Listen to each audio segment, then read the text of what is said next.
Professor Lord Mensah, we know that the IMF as well as the Ministry of Finance on one hand are supposed to have a press conference today just to announce the next tranche, 360 million, etc. On the domestic market, we expect that fuel prices could go up based on what the predictions have been from the various civil society organizations that tend to monitor the sector.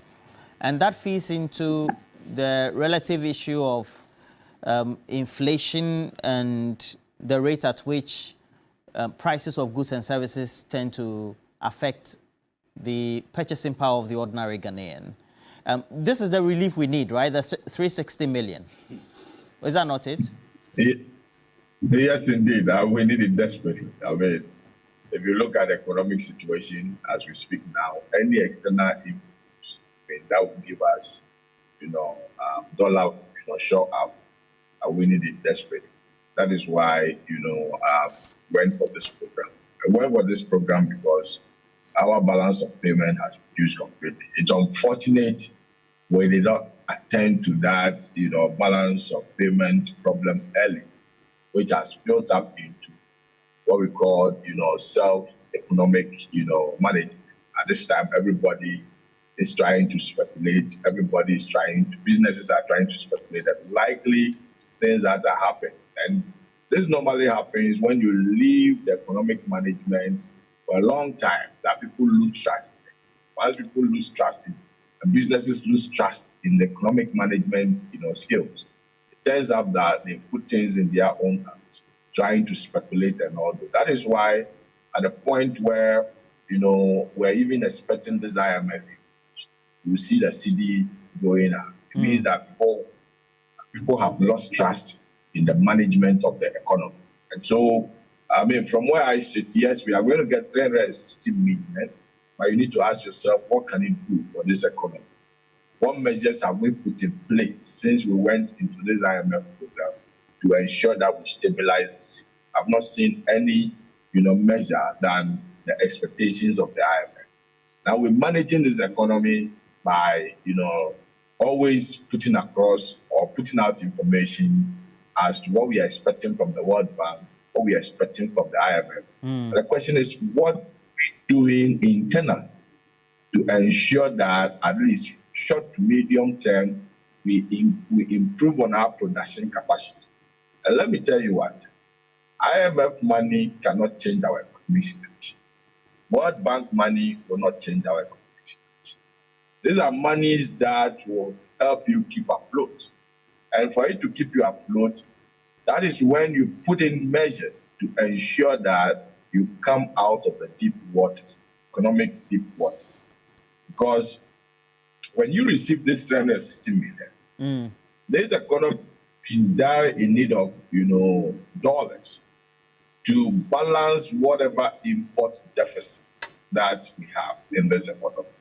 So if it turns out that you are going to receive 360 million, that will tend to unlock, any other, inflows from the other Bretton Woods institutions, then, you are not doing anything as far as management is concerned. Because you cannot manage the economy by just thinking about inflows. You see, that is why we over-relied on, external inflows like Eurobond and all this. And I always say that it's a lazy way of, economic management, in the sense that any money that you're expecting from outside, it is expected that you turn around this money to produce and be exported. Look at what we've done to our cocoa sector, which was giving us, the last time I heard, Cocoa Board borrowed around $2 billion. And let's assume that you are keeping this consistently. You borrow and pay $2 billion for every year. 3 years within the IMF program. This economy would have gotten around 6 billion. And that 6 billion would have done a lot for this economy. We collapsed this cocoa sector, and we're expecting IMF inflows of about 3 billion, which we could have used, 1.5 years to obtain that from the same cocoa sector. So from what I see, there's a serious problem as far as, this economy is concerned. And then talking about, fuel price likely increase. Like you said, now everybody is projecting. The reason why they're projecting is that, the economy with its current state cannot absorb any shock from the global oil market. So if prices have to increase, because there's no money to absorb the increase, government has to pass it directly to citizens. So today you hear, at the pumps, prices are going to be increased by, 2 CD 45, pesos. Prices are going to be increased by 2.5%. These are things that should tell you that we've gotten to a point where, the economy has depleted its buffer. So whatever increment needs to be passed through to the citizens, coupled with some levies and taxes.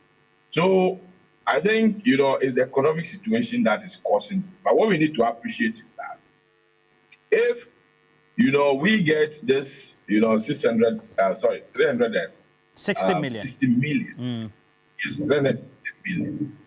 The signals of getting a stability in the exchange rate space, we got it last 2 weeks. Because it was last 2 weeks that we got expectation that the finance minister is more or less at a convergent point with the OCC, which is the commercial creditors who are negotiating on behalf of those external lenders. And then also likely we may get Eurobond agreement on our debt restructuring. So the market was expecting this, and as a result of that, we enjoyed some stability in the exchange rate space.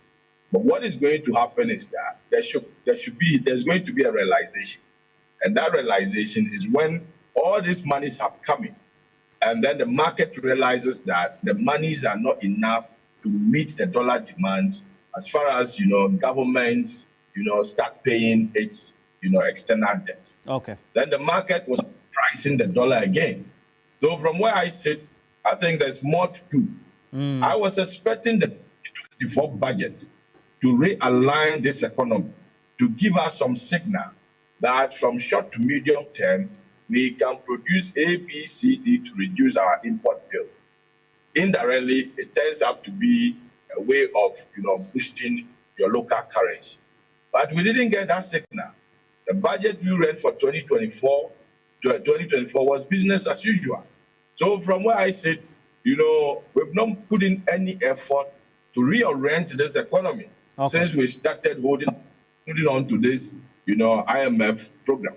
Because IMF program is to just give you a heads up, so that you can plan your economy. If you take, examples across the globe, for instance, Argentina, talking about Jamaica, they've gone through similar problems. But if you look at the measures they put in place, the short to medium term measures, right, were in such a way that it turns around the economic situation. So by the time they exited the IMF, the long term, headline has opened up as far as the economy is concerned. But we have not seen that.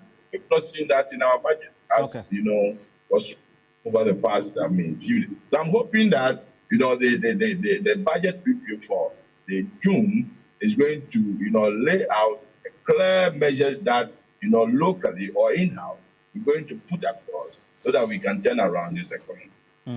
Well, Edigi, at the end of the day, there is the clarion call, especially from those who tend to communicate from government and then also even from the finance minister, that everybody needs to come on board so that we all lift ourselves out of the woods. Because he's been given the assurance that we seem to be on a very good trajectory. And as a result of that, be able to get this tranche, 360 million. What do you say to that? Okay. So you see, Roland, nothing significant is going to change about this economy under the watch of Dr. Bawumia as the chair of the economic management team. Why do I say so? This government in November went to Parliament to seek the approval for the 2024 budget statement. The government itself projects that within an election year, it is going to spend 225 billion Ghana cedis. Now, look at this projected revenue. The government itself projects that its total revenue will be 175 billion Ghana cedis. Last year, right, You raised 113 billion Ghana cedis by way of total revenue. So what additional productivity have you created that you can tax Ghanaian 50 billion within the space of a year? Two, even with this budget, right, you need to borrow additional 50 billion Ghana cedis to balance it. Now you are talking about IMF money of how much? 330 something million dollars. It's not even up to 6 billion Ghana cedis. 360 yes. million. Meanwhile, even from your own work, you need to borrow extra 50 billion in order to balance the budget. You see, the problem with these guys is that they have used public relations to manage the Ghanaian economy and woke up one morning and there was what? Disaster.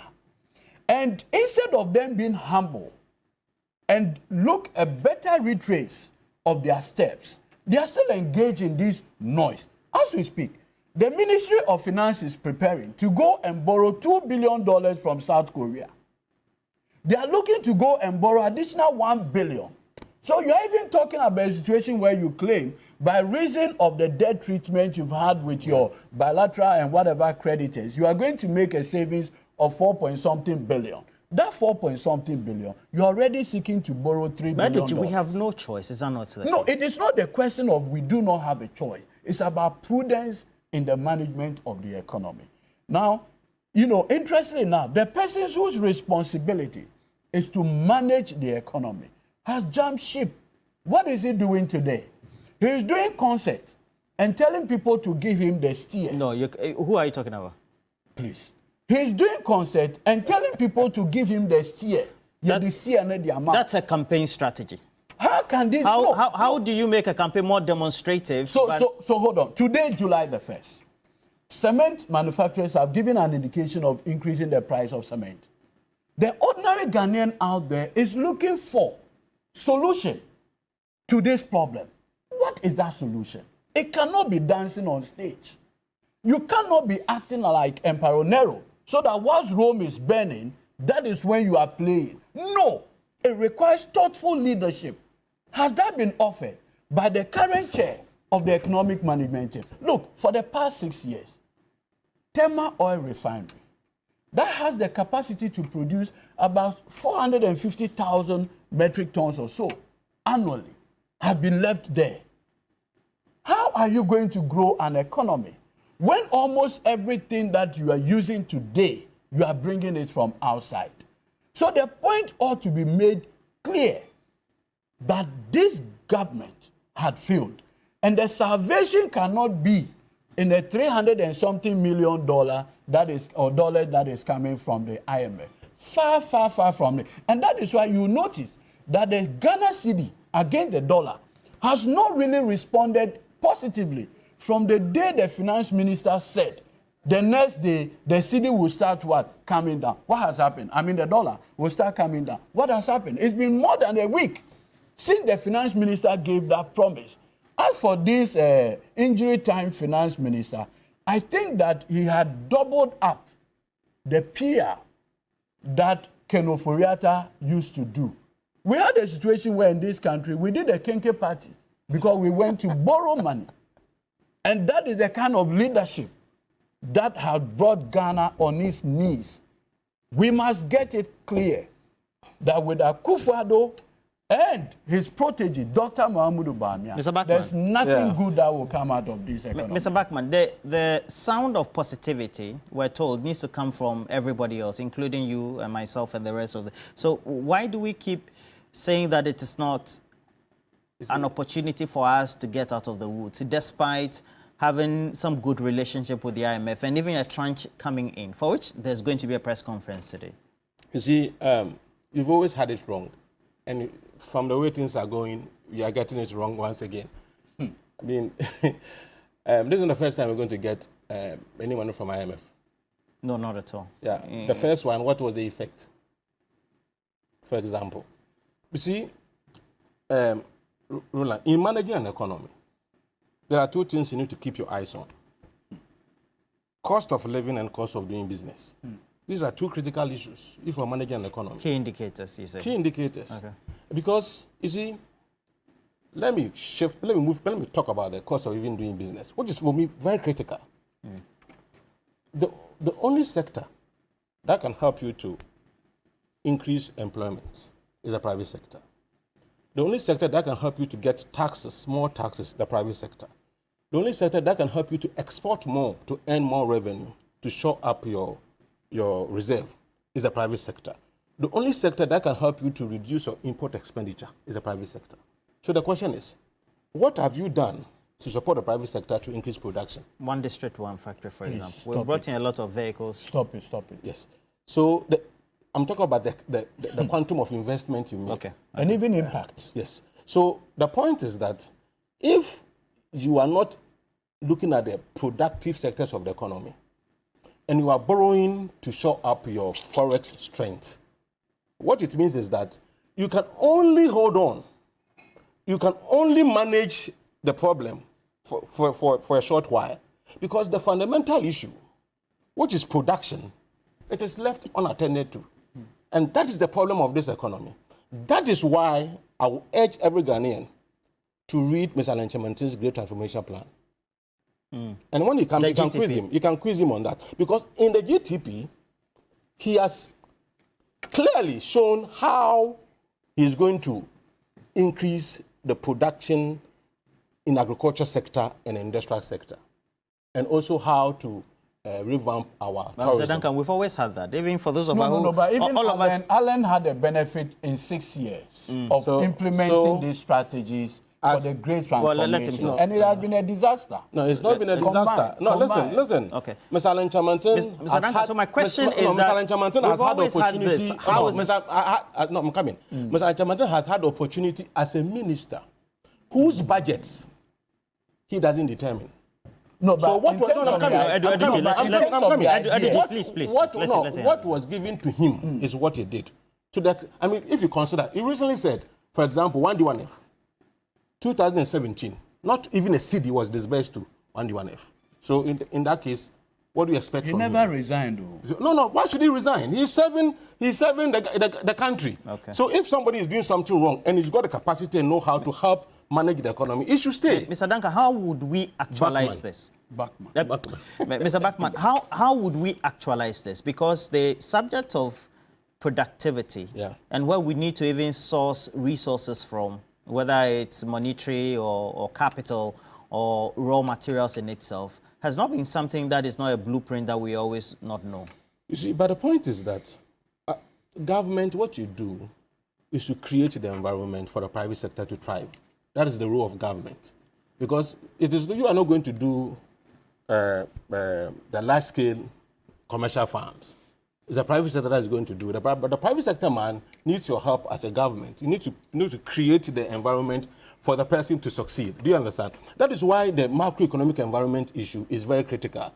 Because cost of doing business, interest rates, the exchange rate issue, inflation, taxes, all of these affect cost of doing business. So even if you want to invest in agriculture and industrialization, and these factors, these indicators are showing like red colors, what it means is that your business community cannot survive. Because, you see, I've been asking this question. For example, we have Africa Continental Free Trade Area. So a Ghanaian businessman would have to export to South Africa, for example. A Beninois, somebody from Benin, is also have to export to South Africa, for example. And the cost of and the person in Benin will take a loan with an interest rate of 7%. And a Ghanaian businessman will take a loan with an interest rate of about 35%. How do you expect the Ghanaian businessman to be competitive? So that is why I'm saying that moving forward, the issue is who becomes the next president should be somebody who should be able to tell us how he's going to fix the macroeconomic environment, how he's going to increase production in agriculture sector and industrial sector. And I'm saying that so far, if you look at all those contestants, if you check their background and things they've done, and vis-a-vis what they've put forward as a blueprint, Mr. Alan Chamantin stands tall. That is what I'm saying. I'm urging Ghanaians. Don't just listen to what the politicians are saying. Find time to read what they are saying they will do, so that you can compare to know which of them you should give Unfortunately, All right. Alan Mr. is Duncan. a product of the poisonous Now, No, but Professor Lord we have Mensah. seen over No, the but- period. but, I mean, uh, you see, my brother, the but the beautiful point is- thing is that Professor Lord Mensah. Alan was in charge. well, thank you of very much. So we had growth Professor Lord within the Mensah period. with us, and he joined to give us a better explanation when it comes to the relative issues regarding this IMF bailout. Now we're getting 360 million. There's a press conference that is expected today. It's a joint press conference, so the IMF rep will be there, and then, of course, the finance minister of Ghana. So, Professor Lord Mensah, thank you very much for joining us this morning. Roland, you know, I repeated the fact that the MDC administration will ensure it increases labor rep on the Senate board. 2, that the vice president of the Senate board will be for TUC. And the reason is that when labor is involved in conversation about their pensions, they will take the matters a bit more serious. We won't have the situation that we have currently, Roland. All right. Okay. So Professor Lord Mensah. Yes, Roland. Okay. For your conclusion, by way of the statement, let me just give you a minute and a half, so to speak. You look at the conversation about regulating product, and we know that foremostly it is cement that comes to mind. And all these are some of the perhaps the good measures that the government will say it is coming up with. What's your own mind on that as you end this? Yeah, I mean, for cement, it's a critical product as far as our consider, the housing deficits that we have in this country. Clearly, and cement being the main input, house. I think regulating the price in itself, one way or the other, I will not say it's a good thing, but we may have to look at what constitutes, cement production. If you have chunk of the inputs that are imported, then clearly, fixing the prices will be a problem. You will end up, pushing out all cement producers, and in the end, the economy, as far as infrastructure is concerned, will start having problems. So I think we need to sit down, to appreciate, what goes on as far as, cement production is concerned. And I know very well that most of the things that are used are imported. And if it's imported, then obviously, you cannot manage the foreign exchange, as expected. If the government really wants, cement price to be fixed or to be, stable, then obviously they may have to deal with the fundamentals as far as this economy is concerned. If your exchange rate turns out to be stable and the main input as far as, cement production is concerned are important, obviously you're going to get, price, Okay. stable. But then if the companies are not doing well and then you want to fix the price, then it's a problem. A situation where you've managed and you've controlled the economy, all the fundamentals are stable, and the cement producer is increasing its price. That is when, as a government, you may jump in and then regulate the price.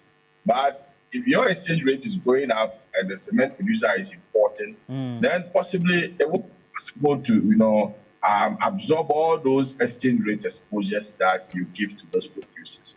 So government needs to sit down and then really look at, what is causing, cement price to go up. And I believe is the input, prices, input cost. Okay. We wish you all the best for the day, Professor Lord Mensah, and helping us do the discussion, and then also Eduji Tamaklo, and then had my own friend here from Cape Coast. You came directly from Cape Coast this morning? I've been in Accra For some time. Okay, Mr. Duncan, thank you for joining us. keep- Backman. There's a Duncan that is weighing on his mind. Yeah. All right, so let me just go through one or two other messages, and this one is coming from Landlord Bogle D-Line. It says, if the MPRA boss is an appointee of the president, then I'm afraid his directive for suspension will be lifted. I don't trust any appointee of the president. Well, once a president... No, I think that the few that have conscience, we should applaud them when they do things in the national interest. All it right. encourages others to Well, want BT to do Sly from Nadoli says, the sale of these state hotels and other state assets reminds me of John 10:10. that the thief comes only to steal and kill and destroy. We don't want to know who the thief is. Master Planner Junior Kintampo, Honorable Aduji and his NDC together with TV3 made all the noise when the drugs at the ports were locked up. The drugs have been cleared from the port since last week, but you guys are not giving it enough airwaves and attention like you did when it was stuck. We'll organize a party. We are still talking about states. Well, we'll talk about states because the MPRA issued a statement to that effect. All right. Thank you. But it would be nice to have a debate on 24-hour economy against GDP. Enterprise economy by Mr.